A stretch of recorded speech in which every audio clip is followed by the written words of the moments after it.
Hello, Sharks. My name's Tom Burden, and I'm seeking $200,000 in exchange for 10% of my company. I introduce to you... What was your offer? $200,000 for 20%. 10%. Okay. Deal. Thank you. You're smart dude. कहा था मैंने तेरे को इतना मस्त idea है तू ही ना इतना बकवास आइडिया कौन सोचता है अगर कर लेते तो अपन दोनों होते वहां पे शार्क टैंक में A few moments later. अरे भाई यार कुछ तो बता किस चीज पे काम करें अरे यार तू टेंशन ना ले करेंगे करेंगे ऐसा कुछ करेंगे जो पहले किसी ने सोचा भी ना हो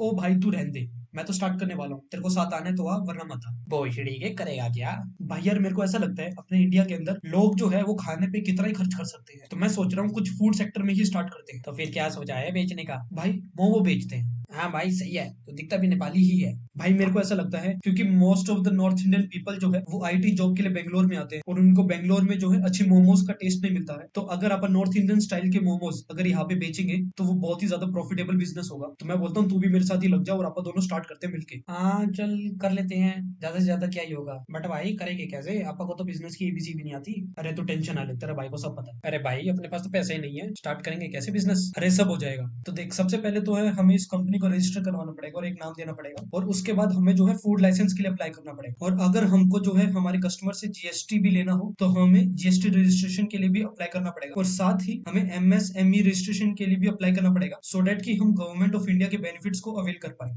सही है भाई और आप जो है अपने बिजनेस का नाम रखते हैं मोमो मेरी जान देख भाई अपने पास तो कोई पैसा है नहीं तो आप बूटस्ट्रैप तो कर नहीं सकते तो आपको पैसा जो है कहीं से उठाना ही पड़ेगा तो या तो आप किसी बैंक से या किसी दोस्त से लोन ले लेते हैं उधारी ले लेते हैं या फिर एक काम करते हैं किसी इन्वेस्टर को पकड़ते हैं उसको अपना आइडिया पिच करते हैं और अगर वो खुश हुआ तो वो थोड़े पैसे डाल देगा और आप उसे थोड़ी हिस्सेदारी दे देंगे ना मान लो आपने जो है इन्वेस्टर से 50,000 रुपए लिए और उसके बदले में उसको आपने 1/3 बिजनेस दे दिया अब उससे क्या हुआ 1/3 of your business is equal to 50,000 तो आपका पूरा बिजनेस की जो वैल्यू हो जाएगी वो 1.5 लाख रुपए हो जाएगी 1.5 लाख इस वजह से क्योंकि 50,000 जो है वो बैंक में है और बाकी के 1 लाख क्योंकि वो जो आइडिया हमें आया था उसकी वैल्यू तो इस वैल्यूएशन की कैलकुलेशन को तू इस तरह से समझ मान ले कंपनी है उसमें आप दोनों जो है इक्वल पार्टनर है 50-50% इस कंपनी के अपन ने जो है 1 लाख शेयर इशू कर रखे हैं और जो कंपनी की वैल्यूएशन है वो है 1 लाख रुपए ये हमने डिसाइड करी है तो एक शेयर की वैल्यू जो होगी वो 1 रुपए होगी नाउ अब कोई इन्वेस्टर आता है और वो बोलता है कि मेरे को भी इस कंपनी में इन्वेस्ट करना और उसने जो है 50,000 रुपए जो है इन्वेस्ट कर दिए अरे भाई अगर वो 50,000 रुपए इन्वेस्ट कर देगा तो उसके पास तो 50% हिस्सेदारी हो जाएगी ना नहीं ऐसा नहीं होता इसमें क्या होता है कि अगर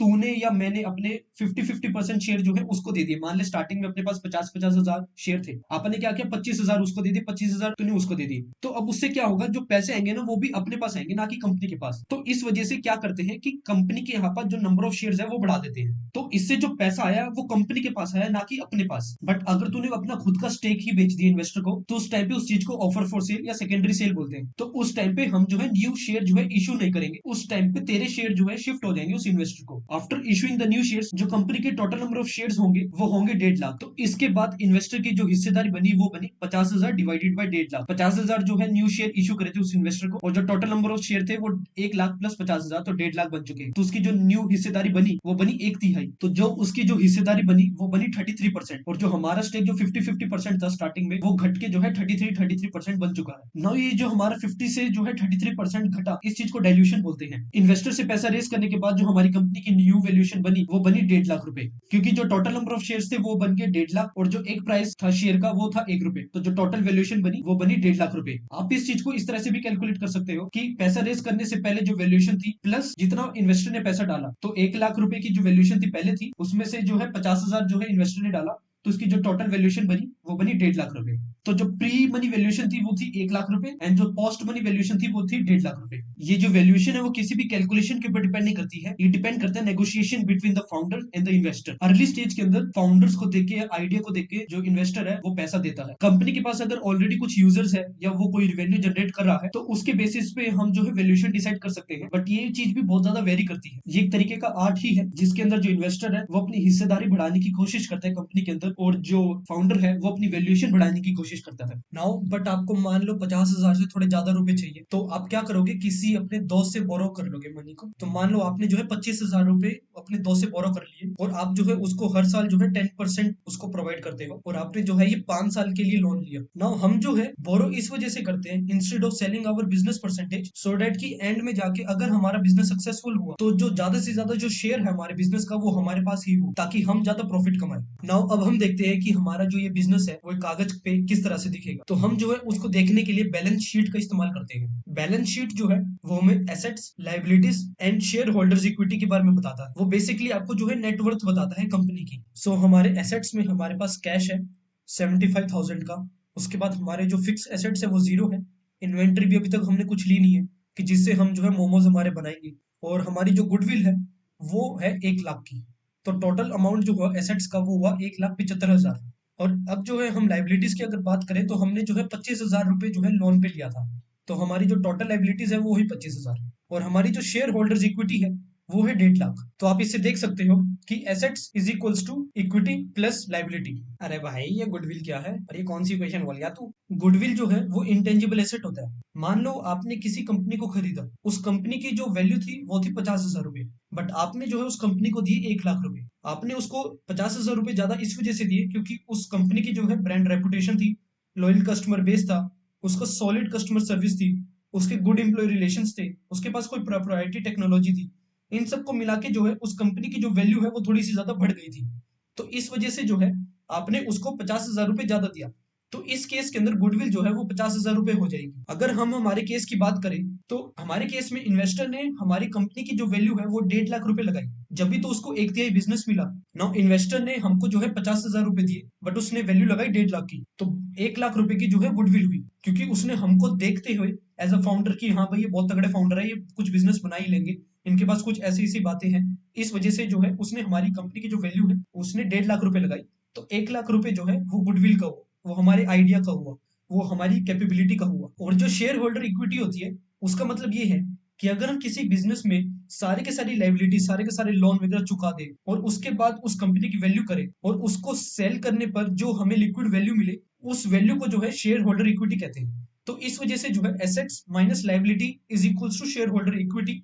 सो assets is equals to liability plus shareholder equity. भाई ये सब तो ठीक है बट ये मोमो की रेडी लगाने के लिए रेडी तो चाहिए और साथ में ये मोमो बनेंगे कैसे, उन सबका सामान भी चाहिए। यस तो अब जो है फिक्स एसेट्स एंड इन्वेंट्री की बात कर लेते हैं। नाउ इस मोमोज की रेडी लगाने के लिए हमको एक रेडी चाहिए। मान लो उसकी जो कॉस्ट है वो है 10,000। ये जो रेडी है हम उसे फिक्स एसेट कहते हैं क्योंकि वो एक इन्वेस्टमेंट है फिजिकल प्रॉपर्टी में जो हमें आगे जाके इनकम जनरेट करने में मदद करेगी। और अब जो है हमको अगर मोमोज की रेडी खोलनी है तो हमको इन्वेंट्री का भी देखना पड़ेगा कि हमको क्या क्या सामान चाहिए तो सो डेट कि हम जो है मोमो बना सके। तो एक तो हमें आटा चाहिए, सब्जियां चाहिए, गार्लिक, जिंजर चाहिए, green onions, soya sauce, oil चाहिए, सॉल्ट, पेपर चाहिए और भी बहुत सारी चीजें चाहिए। तो ये सब मिला के मान लो अपना जो खर्चा आएगा वो महीने का 25,000 रुपए है। हम जो है इस केस के अंदर 1 मंथ की इन्वेंट्री लेके चल रहे हैं। अब जो है हमारी अपडेटेड बैलेंस शीट जो है वो कुछ इस तरह से दिखेगी। अब जो है हमारे पास कैश जो है वो 40,000 रुपए ही बचा है क्योंकि 10,000 रुपए जो है वो फिक्स एसेट्स में चले गए हैं और 25,000 रुपए जो है वो इन्वेंट्री में चले गए। तो हमारी जो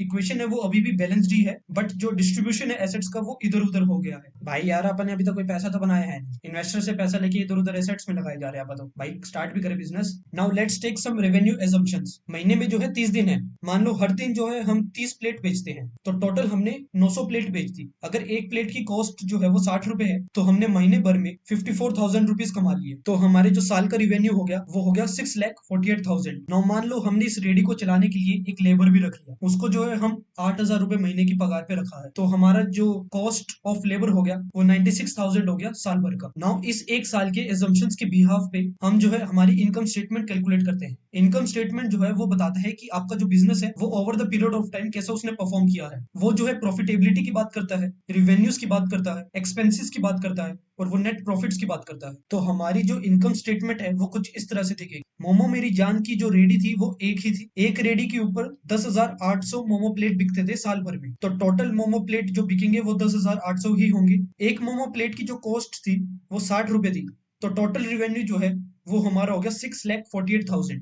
इसमें से जो हमारी कॉग्स थी, जो कॉस्ट ऑफ इन्वेंट्री थी, वो थी महीने भर की 25,000 रुपए तो साल भर की होगी 3 लाख रुपए। इसमें से अगर हम लगाए कि हमारी जो रेडी है वो 5 साल में बर्बाद हो जाएगी, तो उसकी डेप्रिसिएशन जो है वो 2,000 रुपए होगी, क्योंकि 10,000 की रेडी ली थी तो 1/5 जो है उसकी वैल्यू घट जाएगी। तो 1/5 ऑफ 10,000 इज 2,000। उसके ऊपर से जो लेबर कॉस्ट थी वो थी 96,000, क्योंकि 8,000 रुपए के ऊपर हमने एक बंदे को रखा था। इसके अलावा पानी और बिजली का खर्चा भी ऐड कर लो, मान लो 2,000 रुपए महीने के हिसाब से। और इसके साथ ही अगर हम हमारी रेडी को किसी प्राइवेट लैंड के ऊपर खड़ी करेंगे तो हमें रेंट भी देना पड़ेगा। रेंट भी हम जो है 5,000 रुपए पकड़ लेते हैं महीने के हिसाब से। तो हमारा जो earning before interest and taxes हुआ वो हुआ 1,66,000। तो हमारा जो प्रॉफिट मार्जिन हो गया वो हो गया 25.61%, क्योंकि हमारी जो टोटल रेवेन्यू हुई थी वो था 6,48,000 का और हमारा इबिट था 1,66,000 का। नाउ इस 1,66,000 में से हमें 2,500 का इंटरेस्ट भी देना था जो हमने हमारे दोस्त से उधारी ली थी। तो हमारा अर्निंग बिफोर टैक्सेस हो गया 1,63,500। नाउ अब इस चीज के ऊपर हमें जो है टैक्स भी देना पड़ेगा। नाउ इस टैक्स की ज्यादा मगजमारी ना करते हुए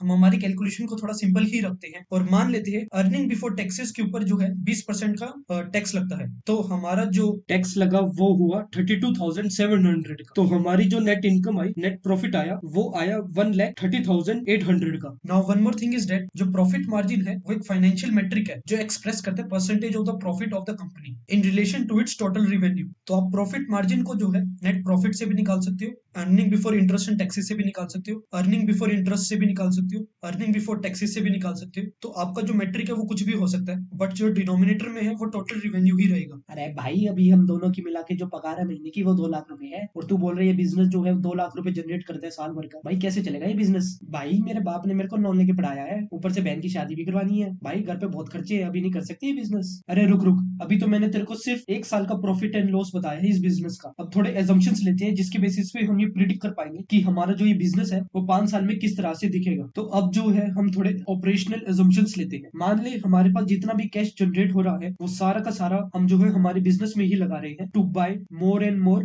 मोमो रेडी। और उसके बाद हम जो है हर साल 10% के हिसाब से हमारे प्लेट के जो रेट है वो बढ़ाते रहेंगे। तो अभी 60 रुपए का है, तो अगले साल जो है वो 66 रुपए का हो जाएगा। नाउ क्योंकि हमारे मोमोज जो है वो सबको पसंद आ रहे हैं, तो हम ऐसा अज्यूम कर सकते हैं कि पिछले ईयर के कंपैरिजन में हमारे जो नंबर ऑफ प्लेट्स जो बिकेगी पर रेडी वो 5% से ज्यादा बिकेगी। नाउ इन सारे अजम्पशंस को ध्यान में रखते हुए अब देखते हैं कि हमारी जो इनकम स्टेटमेंट है वो अगले 4 साल की किस तरह से दिखेगी। नाउ पहले साल में हमारे पास सिर्फ एक रेडी थी और हमारे जो पहले साल का जो प्रॉफिट था, नेट इनकम थी, वो थी 1,30,800। तो हमने जो पहले कहा था, एज्यूम करा था कि जितना भी हमारी जो इनकम आएगी हम उसको जो है सारा का सारा बिजनेस के एक्सपेंशन में ही लगाएंगे। तो मान ले हम जो है एक्सपेंशन के अंदर 2 चीजें करते हैं। एक तो जो है हम मोर एंड मोर जो रेडी को खरीदेंगे और साथ ही हम जो है मार्केटिंग भी करेंगे। तो मान ले हम जो है रिवेन्यू की 10% के हिसाब से मार्केटिंग करेंगे।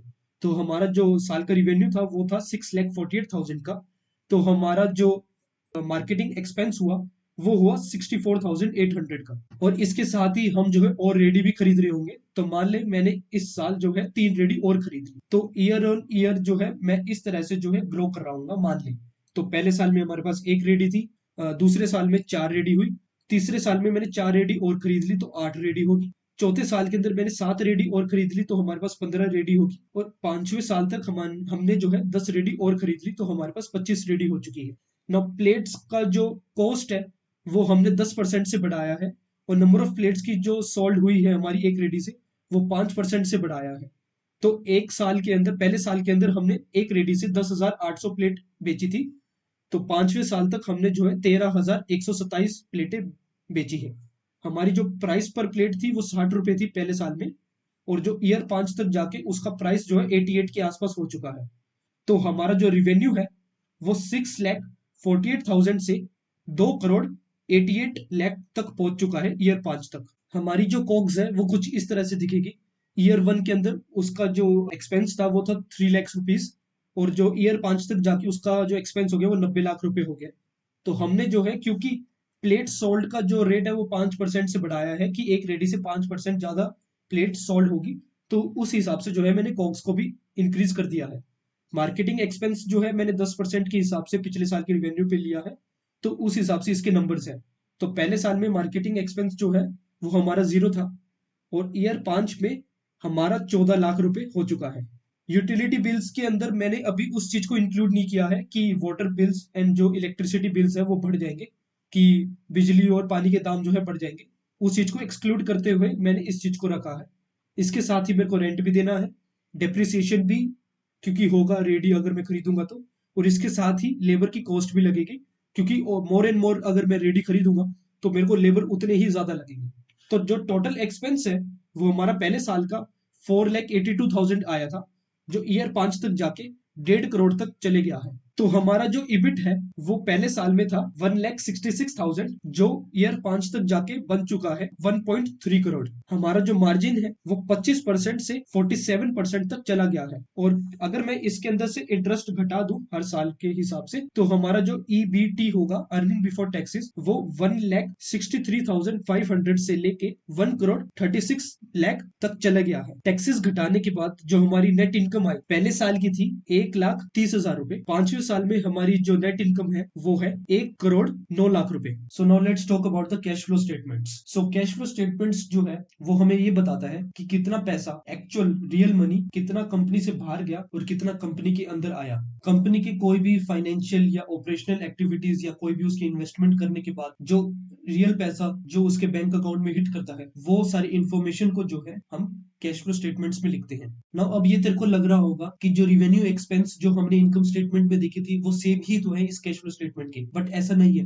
Gains and loss present in the income statement can be non cash. मान लो किसी कंपनी को जो है एक बिल भरना है अगले साल में, तो इनकम स्टेटमेंट में वो बिल की वैल्यू जो है हम लिखेंगे, बट कैश फ्लो स्टेटमेंट में हम नहीं लिखेंगे। कैश फ्लो स्टेटमेंट्स के अंदर वैल्यूज हम जब ही लिखते हैं जब हमारे पास रियल पैसा, रियल मनी बैंक अकाउंट में जब हमारे पास आता है। That's why cash flows are more straightforward. बहुत बड़े बड़े एनालिस्ट जो होते हैं वो इस कैश फ्लोज को ज्यादा इंपॉर्टेंस देते हैं, ना कि अर्निंग्स को। इन 2014 Amazon ने $241 मिलियन का लॉस दिखाया था अपनी इनकम स्टेटमेंट पे, बट उनकी कैश फ्लो स्टेटमेंट से पता लगा उन्होंने अपनी बैलेंस शीट के ऊपर $5.9 बिलियन को ऐड किया है। नाउ ये जो कैश है वो आ कहां से रहा है, इसको जानना भी बहुत ज्यादा जरूरी है। तो जो कैश फ्लो स्टेटमेंट्स है, इस कैश फ्लोज को 3 हिस्सों में डिवाइड करती है। पहला जो है कैश फ्रॉम ऑपरेटिंग एक्टिविटीज। ये कैश फ्लो जो है सबसे ज्यादा इंपॉर्टेंट है पूरे के पूरे कैश फ्लो स्टेटमेंट के अंदर, क्योंकि ये दर्शाता है कि आपकी कंपनी ने कितनी इनकम जनरेट करी फ्रॉम देयर ऑपरेशनल एक्टिविटीज। ज्यादातर एनालिस्ट जब भी कैश फ्लो स्टेटमेंट्स की बात कर रहे होते हैं तो वो CFO की बात कर रहे होते हैं, कैश फ्रॉम ऑपरेटिंग एक्टिविटीज। तो इसके अंदर हम जो है नेट इनकम लिख रहे होते हैं कि जितना हमने रिवेन्यू किया माइनस जितने भी हमारे एक्सपेंसेस थे। तो वो ये जो पार्ट है हम ऑलरेडी जो है इनकम स्टेटमेंट में देख चुके हैं, तो वो वैल्यू को जो है हम इधर लिखते हैं। एंड ऑब्वियसली हम जो है इस कंपनी के अंदर हमारा जो CFO की वैल्यू है वो बढ़ाना ही चाहेंगे,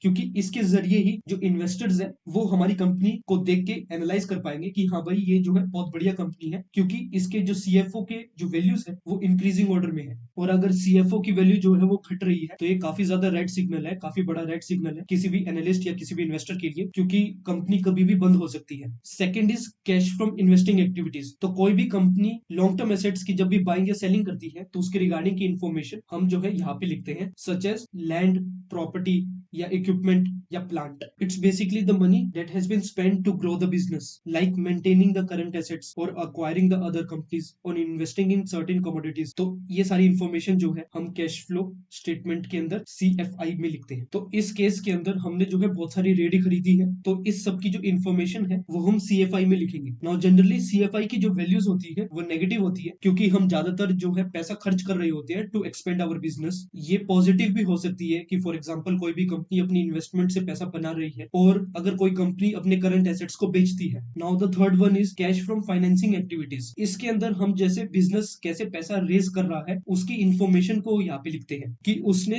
अपने शेयर्स को इशू करके पैसा उठाया है, या बॉन्ड इशू करके पैसा उठाया है, या उसने डेप्ट लिया है। यहाँ पे हम जो है शेयर बायबैक्स या डिविडेंड्स या कंपनी जो प्रिंसिपल रिपे करती है जो उसने लोन लिया है, इन सारे के सारी इंफॉर्मेशन को भी ये CFF में ही रखती है। यहाँ पे पॉजिटिव CFF का मतलब ये है कि हम पैसा रेज कर रहे हैं, और नेगेटिव मतलब पैसा जो है बाहर जा रहा है, तो वो डिविडेंड की फॉर्म में जा सकता है, या शेयर बायबैक के टाइम पे जो है पैसा बाहर जा सकता है, या हमें जो है प्रिंसिपल अमाउंट की जो पेमेंट करनी है हमारे लोन के वजह से, तो वो सारी इंफॉर्मेशन जो है पॉजिटिव CFF को दर्शाती है। नाउ इन तीनों की वजह से हमें जो है नेट चेंज इन कैश मिल जाता है किसी भी बिजनेस का। नाउ इन तीनों के अलावा एक और मेंबर है इस कैश फ्लो स्टेटमेंट्स के अंदर free cash flow and it's loved among value investors. It's equal to CFO minus capex. Capex is capital expenditure. तो कोई भी बिजनेस अपना बिजनेस बढ़ाने के लिए जो भी पैसा नई बिल्डिंग्स या नए इक्विपमेंट्स खरीदने में लगाता है उसे हम कैपेक्स बोलते हैं। ये जो है काफी ज्यादा इंपॉर्टेंट वैल्यू हो जाती है क्योंकि ये बताती है कि कंपनी के पास कितना पैसा है जब वो अपनी सारी ऑब्लिगेशंस को फुलफिल कर देता है। Money that is free from the any commitment. अगर किसी का फ्री कैश फ्लो पॉजिटिव है तो वो कंपनी जो है सेल्फ फंड कर सकती है अपने आप को। उसको कोई भी लोन लेने की जरूरत नहीं है और ना ही उसको पैसा रेज करने की जरूरत है। तो आप मार्केट में वो सुनते ही होंगे कि बूटस्ट्रैप बिजनेस है, ये बूटस्ट्रैप बिजनेस है। तो बूटस्ट्रैप का मतलब यही है कि उनका जो फ्री कैश फ्लो है ना वो इतना पॉजिटिव है कि वो खुद को सेल्फ फंड कर पा रहे हैं। और किसी का अगर नेगेटिव है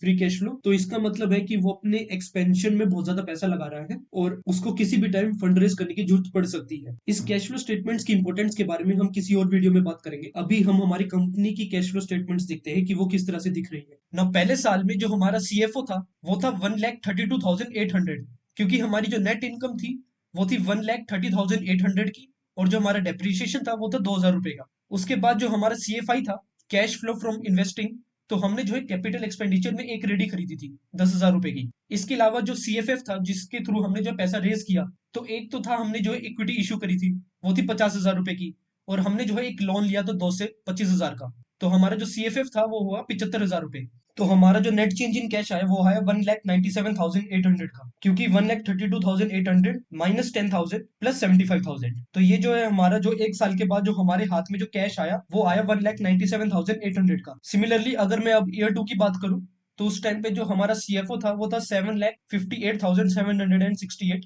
क्योंकि जो हमारी नेट इनकम थी वो थी 7,50,768 और जो हमारा डेप्रिसिएशन था वो था 8,000 का। और इस हिसाब से जो हमारा जो सीएफआई था उसमें हमने 3 रेडी और खरीदी थी तो 30,000 का जो है कैपिटल एक्सपेंडिचर था। और जो हमारा जो सीएफएफ था उसमें कुछ भी वैल्यूज नहीं आएगी क्योंकि हमने ना ही कोई पैसा जो है रेज किया है ना ही कोई पैसा हमने जो है लोन पे उठाया है। तो पिछले साल से जो है हमारे पास 1,97,800 का कैश जनरेट हुआ था और इस साल जो है चेंज इन कैश जो है वो है 7,28,768 का। तो हमारे पास अंत में ईयर 2 के बाद जो कैश बचा वो बचा 9,26,568। तो इसी तरह से हम जो है हमारे ईयर 3, ईयर 4, ईयर 5 की वैल्यूज भी कैलकुलेट कर लेंगे। तो ये जो है हमारा कैश फ्लो स्टेटमेंट है। इसमें अगर आप देखोगे कि एंड में ईयर 5 पे जाके हमारे पास जो पैसा बचा वो बचा 1,88,27,238 रुपीज। तो तू देख सकता है ईयर 5 तक जाके आप दोनों जो है करोड़पति बन जाएंगे। Now let's talk about the balance sheet. तो ईयर 1 की एंड में जो हमारे एसेट्स थे उसमें जो कैश था वो था 1,97,800 का और जो फिक्स एसेट्स थे वो थे 8,000 रुपए के, क्योंकि 2,000 की जो डेप्रिसिएशन होगी थी 10,000 का हमने रेडी खरीदी थी। तो फिक्स एसेट्स की जो वैल्यू है वो 8,000 रुपए ही बची। गुडविल था वो हमारा 1 लाख रुपए का था और जो हमने डेप्ट लिया था जो लाइबिलिटी थी वो हमारी 25,000 रुपए की थी। तो जो शेयर होल्डर लाइबिलिटी बची वो बची 2,80,800 रुपए की। तो अगर पर शेयर की वैल्यू देखूं तो स्टार्टिंग में हमारी जो शेयर की वैल्यू थी वो थी 1 रुपए, अब जो है उसकी वैल्यू 1.872 हो चुकी है। तो जब मैं year 2, year 3, year 4 and year 5 की वैल्यूज लिखूंगा तो जो हमारी इक्विटी थी वो 2,80,800 से लेके 1,90,46,238 तक पहुंच चुकी है और जो हमारा पर शेयर की जो वैल्यू थी वो 1 रुपए से लेके 126 रुपए तक पहुंच चुकी है। तो हमको जो ये जो मुनाफा हुआ वो 126 टाइम हुआ। तो तेरे जो 50,000 थे वो 63 लाख रुपीज हो चुके हैं। और जो हमारी ग्रोथ है वो पहले साल में 87% हुई, दूसरे साल में जो है 267%, तीसरे साल में जो है 194%, चौथे साल में 166%, ईयर 5 में जाके 134%। अरे भाई ये 1-2 करोड़ से क्या होगा भाई, मेरे को तो 1,000 करोड़ कमाने हैं, उसका कुछ प्लान बता तू मेरे को। और भाई एक और चीज बता, ये मोमो की रेडी का आईपीओ हो सकता है क्या? चल इसके बारे में कल बात करते हैं। कल जो है मैं तेरे को सीरीज फंडिंग और आईपीओ के बारे में बताऊंगा और इसके साथ ही मैं तेरे को ये भी बताऊंगा अगर तेरे को किसी कंपनी में इन्वेस्ट करना है तो तू क्या क्या मैट्रिक्स को देखेगा सो दैट कि तू डिसाइड कर पाए कि हाँ भाई यहाँ पे अगर मैं पैसा डालूंगा तो मेरा पैसा जरूर बनेगा, इसकी प्रोबेबिलिटी ज्यादा है कि पैसा मेरा बन सकता है, क्योंकि 100% श्योरिटी तो किसी चीज की भी नहीं है। हम जो है सारे के सारे जो फाइनेंशियल मैट्रिक्स है वो डिराइव करेंगे फ्रॉम द फाइनेंशियल स्टेटमेंट्स जो हमने अभी जनरेट करी है। So that's all for this video. अगर आपको वीडियो पसंद आई है तो आप लाइक, शेयर, सब्सक्राइब कर सकते हैं और अगर आपको कोई भी डाउट है तो वो मेरे को कमेंट सेक्शन में पूछ सकते हैं। तो फिर मिलते हैं अगली वीडियो में, तब तक के लिए टाटा।